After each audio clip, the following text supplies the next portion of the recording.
Have you ever imagined meeting someone special from your past in a completely unexpected way? What if that person was in a situation you could never imagine? Sometimes, life prepares reunions that no one could predict. And that's exactly what happened to Enzo Delgado. What he did next left everyone in shock. But before continuing, tell us in the comments which city you are watching this video from. Now, get ready for a story that will touch your heart. Enzo Delgado was the owner of one of the largest luxury resort chains in the country, with hotels spread across the most important cities. His days were always filled with appointments, meetings, and decisions that couldn't wait. On that freezing winter morning, as thick snowflakes fell over the city, Enzo was late for a crucial meeting with foreign investors. Sitting in the back seat of his executive car, he seemed oblivious to the rush that the world around him was showing. His eyes stared into space, lost in his thoughts. The car stopped abruptly when the traffic light turned red, right next to a public square. It was then that something caught his attention. Among the shadows of the trees and the rushing people, he saw a woman sitting on the cold ground, huddled under a piece of cardboard wet from the snow. At first, he seemed like just one of many homeless people. Her hair was tangled and covered part of her face. In her hands, she held a piece of cardboard with letters almost erased by the running water. "I'm hungry. Please help me." Enzo's heart raced. Something about that woman moved him in an inexplicable way. A strange feeling took over your chest. He felt a pang, a mixture of nostalgia and despair. Did he know her? Yes, he was sure he knew her. "Stop the car. Now," he said, firmly and directly. The driver looked at him in the rearview mirror, confused. "Mr. Delgado, are you sure? We might be late for the meeting." "I said stop the car," Enzo repeated with more emphasis, opening the door before the driver could even react. The cold snow hit him in the face, and the icy wind cut through his impeccable suit, but he didn't care. His eyes were fixed on her. Every step he took felt heavier, as if something inside him was trying to warn him of what he was about to discover. Up close, the scene was even more painful. The woman was shaking from the cold. Her fingers were red and swollen, and her cheeks were marked by the cold wind. She seemed to be on the verge of collapse. Even so, it was her look that impacted him the most. Behind all that pain and suffering, there was a sparkle in her brown eyes that he could never forget. "Isabella?" He whispered the name as if speaking to himself. His voice almost disappeared in the noise of the wind and cars passing by. The woman slowly raised her eyes, her lost and tired gaze meeting his. For an instant, he seemed to recognize him. His eyes widened slightly, but recognition soon gave way to doubt and discomfort. She looked away quickly and hugged her thin coat to her body. "Sorry, sir. I don't know who you are," she said, her voice trembling and almost inaudible. But Enzo didn't give up. He took another step forward, ignoring the biting cold and her resistance. He knew he was not mistaken. He knew who she was. "Isabella, it's me." "Enzo, don't you remember me?" The silence that followed was almost deafening. The snowflakes continued to fall, covering the ground like a heavy white blanket. For a few seconds, she kept her eyes closed, as if trying to access buried memories. When he finally opened his eyes, a tear ran down his face. "Yes, I remember you, Enzo, but that was a long time ago. What do you want from me?" she said, her voice fragile, almost broken. Enzo's chest tightened like never before. He didn't know what to answer. There, before him, was the girl he had once promised to never forget. The girl he had shared childhood dreams with, swearing they would be together forever. They used to play under the shade of a huge tree in their backyard. She was his first love, your first and purest love. But life doesn't always respect the promises we make when we are children. Isabella's family was forced to leave due to debts and financial difficulties.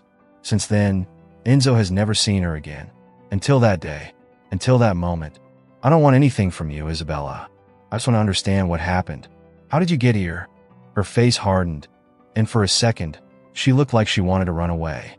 But there was nowhere to go. She was tired, cold, and no longer had the strength to resist. What will Isabella reveal? What will Enzo do when he discovers the truth? Don't miss the next chapter of this exciting story. "How did it get to this point?" asked Enzo, his voice full of concern. Isabella looked away, uncomfortable. "It doesn't matter. Go away, Enzo." People like you shouldn't mix with people like me. But Enzo wasn't the kind of man who gave up easily. Without hesitation, he took off his designer coat and draped it over her shoulders. The driver, watching everything from inside the car, looked in disbelief. "Come with me. Now." "What? No, I can't." "Maybe yes. I won't leave you here, Isabella." She still resisted, but the fatigue was stronger. Living on the streets had drained her strength.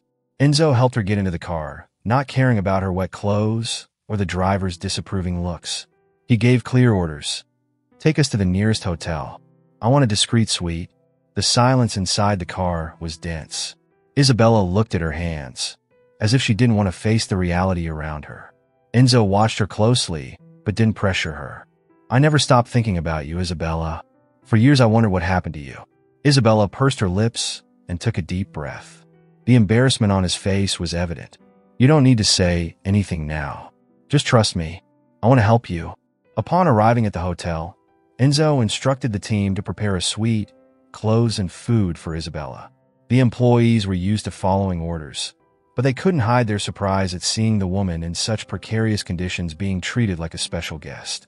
In the bedroom, Isabella looked at the clean clothes on the bed. The contrast between the luxury and her reality made her feel even smaller. When Enzo entered, he noticed the fear in her eyes. "Everything is fine?" he asked in a calm and gentle voice. "I don't know what I'm doing here, Enzo. I'm no longer the person you knew." He sat next to her, looking into her eyes. "Do you really think that matters? I saw you outside and knew I needed to do something. I'm here now, and I won't give up on you." Tears began to stream down Isabella's face. "You don't understand. My life went from bad to worse. I lost everything. Then let me help change that." After a long silence, she finally agreed. "Okay, I'll stay for now." But Enzo knew that was just the tip of the iceberg. That night, he called his assistant. "I want everything about Isabella Montero. Records, documents, whatever you can find." What he would discover would change everything. "Where is she, Isabella?" asked Enzo, looking directly into his eyes. "With a foster family," she replied, as tears streamed down her face. "I was 21 years old when she was born. Her father abandoned me as soon as he found out about the pregnancy. With no money and no support, I did what I thought was best. I gave my daughter up for adoption." Silence took over the room. Enzo listened to every word carefully. "It was the hardest decision of my life, but I wanted her to have a chance to live better than I did." "Do you have contact with her?" he asked cautiously.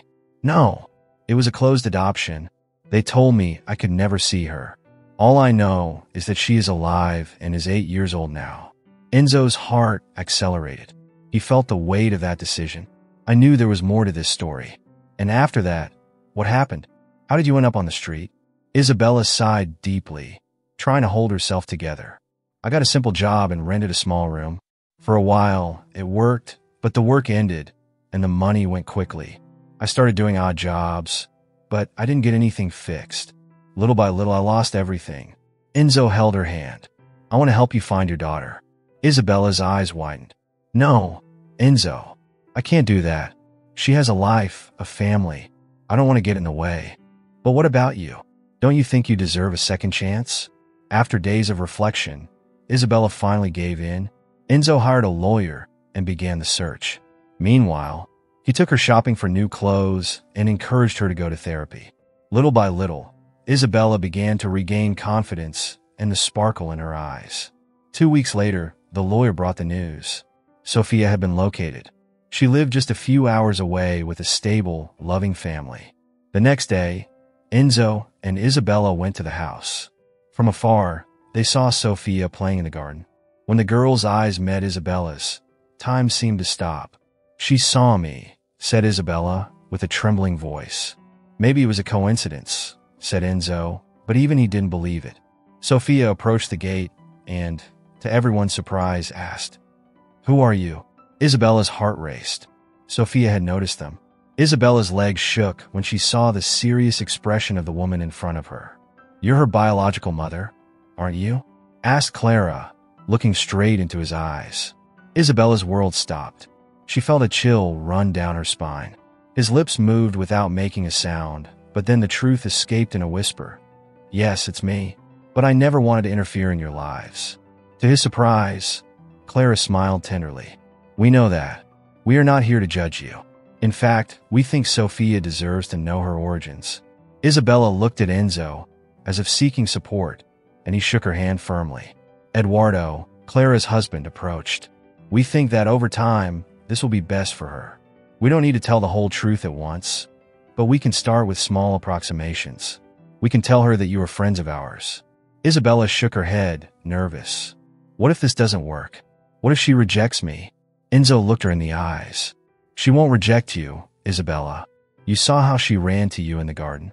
It wasn't by chance." After a long moment of silence, Isabella took a deep breath. "Let's try." Days later, Isabella and Enzo were invited to lunch at Clara and Eduardo's house. When they arrived, Sophia was playing in the garden with a dog. When he saw Isabella, his eyes lit up. "You're back," said Sophia, running to hug her. "We're back, Sophia. Clara invited us for lunch," Isabella replied, kneeling down to hug her. "This is Max, my dog. He's the best in the world," said Sophia, stroking the animal. Isabella's heart sank when she saw the girl, so happy. Her affection was natural and spontaneous, as if they had always known each other. Clara and Eduardo watched from afar while Enzo smiled, visibly moved. "They have a connection, don't they?" said Clara, excited. "Yes, it seems like they've always been linked," replied Enzo, without taking his eyes off Isabella and Sophia. During lunch, Sophia asked a lot of questions. His curiosity was charming, but at a certain point he asked, "Why don't you have children?" Silence took over the table. Isabella was paralyzed, not knowing what to answer. Eduardo intervened. "Not everyone has children, Sophia. Sometimes you have to wait for the right moment." The girl accepted the answer and went back to playing. Enzo and Isabella exchanged looks, knowing that this was just the first of many difficult questions. Visits to Clara and Eduardo's house became frequent. More and more, Sophia showed affection for Isabella. The relationship between the two flourished. But for Isabella, the weight of the truth was increasingly difficult to bear. One night, while Enzo and Isabella were having dinner together, the phone rang. It was Clara. "Isabella, we need to talk. Something happened today," Clara said in a worried voice. The next day, Isabella and Enzo went to Clara and Eduardo's house. They received them with serious and tense expressions. "What happened? Is Sophia okay?" Isabella asked, distressed. "Yes, she's fine, but..." Eduardo hesitated before continuing. "Today, Sophia asked us if Isabella is her mother." Isabella's heart raced. The moment she had feared so much had finally arrived. "Sophia asked if you're her mother." Clara's sentence made Isabella's world stop. Her chest tightened, and Enzo's hand squeezed hers. "What did you say?" Enzo asked, trying to appear calm. "We said that Isabella was a family friend, but Sophia was suspicious." He didn't insist, but he spent the rest of the night in thought. Tears welled up in Isabella's eyes. "Maybe it's better if I stay away." "No," said Clara. "If you leave now, it will only confuse her more. We need to solve this together." "Maybe it's time to tell the truth," said Enzo, firmly. "Sophia already feels that there is something special between you two. You're stronger than you imagine, Isabella." After a long pause, Isabella took a deep breath and agreed. "Let's count." The next day, Isabella arrived at Clara's house early. She sat next to Sophia in the garden. "Sophia, can I tell you something important?" "Of course," said Sophia with her eyes shining. "I'm your mother, Sophia. Your biological mother." Sophia's eyes widened. "Are you my mother?" "Yes, my love. I gave you to the world, but at that time, I couldn't take care of you. I did what I thought was best to give you a life full of love."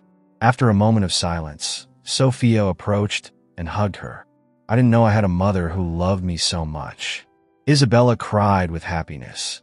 For the first time, she felt complete. But the peace did not last. A few days later, Isabella answered the phone. "Hi, Isabella. It's me, Marcos." His heart stopped. "What do you want?" "I heard you're getting closer to our daughter. I want my share." "You lost that right. You have until tomorrow to decide, or I'll tell Sophia everything." Isabella told Enzo. "He wants money, Enzo." "He won't touch you or Sophia," said Enzo. "I promise." Isabella tried to remain calm, when she saw Clara approaching. "I'm just dealing with a few things, but nothing to worry about," he said, forcing a smile. Clara nodded, but was visibly suspicious. At that moment, Sophia ran to Isabella with a drawing in her hands. "I did this for you," she said, excitedly. "It's beautiful, Sophia," Isabella replied, trying to focus on the girl and forget her worries. But the tranquility was short-lived. A car stopped in front of the house. When she saw who was coming down, Isabella's heart skipped a beat. "Frames." With a cynical smile, he approached the gate. "Laura," he shouted, waving at her. Sophia looked curious. "Who is he?" he asked. "Sophia, go and call your mother, please." "Now," Isabella said, seriously. Sophia hesitated, but obeyed. As soon as the girl entered, Isabella went to the gate. "What are you doing here, Marcos?" "I came to see our daughter," he said, feigning innocence. "You have no right to be here. Go away before I call the police." "Relax, Isabella. I just want to meet my daughter. Is that too much to ask?" Before he could say more, Clara and Eduardo appeared with Sophia by their side. Clara held Sophia's hand firmly and faced Marcos. "Who is this man, Isabella?" Clara asked, suspicious. "He is Sophia's biological father," said Isabella with a trembling voice. The silence was piercing. Clara looked at Sophia and squeezed her hand tighter. "What do you want?" asked Eduardo, firmly. "I want what is rightfully mine. Sophia has the right to know me." Clara took a step forward. "Sophia is happy. We will not allow you to cause havoc in her life." "Do you think you can push me away?" said Marcos, his voice full of threat. "This won't end here." He left, but everyone knew it wasn't the end. Later, Enzo arrived with news. "I hired a custody lawyer. He will help us deal with this." Isabella hugged him, letting out some tears. "Thank you, Enzo." He cupped her face tenderly. "You don't need to thank me. I chose to be with you." Isabella prepared coffee while trying to organize her thoughts. Victor, sitting at the table, was looking at his cell phone until a call made him get up immediately. It was the lawyer. Marcos filed a lawsuit asking for the right to visit Sophia, informed the lawyer. He presented his birth certificate and a recent DNA test. He is claiming that he was taken away from his daughter against her will. Victor pressed his cell phone, visibly irritated. "That's a lie. He abandoned her before Sophia was born." "I know, but he's trying to paint Isabella as an unstable person." "We need to act quickly," said the lawyer. When Victor hung up, he explained everything to Isabella. She froze, but then her eyes filled with determination. "He wants to destroy everything I built, but I won't let him." That same afternoon, while they were discussing the next steps, Isabella received a notification. It was a video of Marcos on a local TV channel. In the video, he played the victim, saying that Isabella had taken him away from Sophia and that he just wanted to be a present father. Isabella was shaking with rage. "He's lying, Victor. You're doing this on purpose." "I know, but let's unmask him. We won't let him win." Victor hugged her, conveying calm. On the day of the hearing, Isabella, Victor, Clara, and Eduardo waited in the court corridor. The silence was heavy. Isabella had barely slept the night before. When the case was called, Marcos was already there with his lawyer. He threw a provocative smile at Isabella and Victor. The judge began the hearing. Marcos was the first to speak. His lawyer presented him as a remorseful man who only wanted to right the wrongs of the past. When Isabella's turn came, she was firm. "Marcos abandoned me when he found out I was pregnant. I did what I needed to protect Sophia. Now that she has love and stability, he shows up to try and destroy that." Victor also spoke, praising Isabella's strength and love. But Marcos's lawyer presented an adoption document signed by Isabella years earlier. The ground disappeared beneath Isabella's feet. "I did this to ensure the best for my daughter, but I never stopped fighting for her," she said with tears in her eyes. Victor held his hand. "Stay calm. Let's beat this together." Isabella looked at Victor, moved. "Thank you for everything, Victor. I don't know how I would have gotten through all of this without you." He smiled and, without thinking twice, kissed her. The looks around didn't matter. It was a short kiss, but full of meaning. Isabella knew he was there to stay. Days later, everyone was back in court. The judge read the sentence calmly. "After reviewing the evidence and testimonies, I conclude that the applicant, Marcos Pereira, did not demonstrate a real commitment or prior interest in the well-being of the minor. The judge looked at everyone. Full custody remains with Clara and Eduardo Ribeiro, with the active participation of Isabela Montero. The applicant will not have visitation rights. Isabela felt a wave of relief. Victor's hands squeezed hers. Marcos left furious, but this time, Isabela knew he couldn't hurt her anymore. In the days that followed, peace returned. Sofia remained happy with Clara and Eduardo, surrounded by love and security. But now, she also had Isabela and Victor present in her life. The bond between them grew every day. Victor seemed to be planning something. He was more smiling and attentive than usual. On a special night, he invited Isabela to dinner on the hotel's rooftop. Upon arrival, she was surprised by the soft lights, rose petals, and an elegantly set table. "Victor, what is all this?" she asked, smiling but suspicious. After dinner, Victor knelt, holding a small velvet box.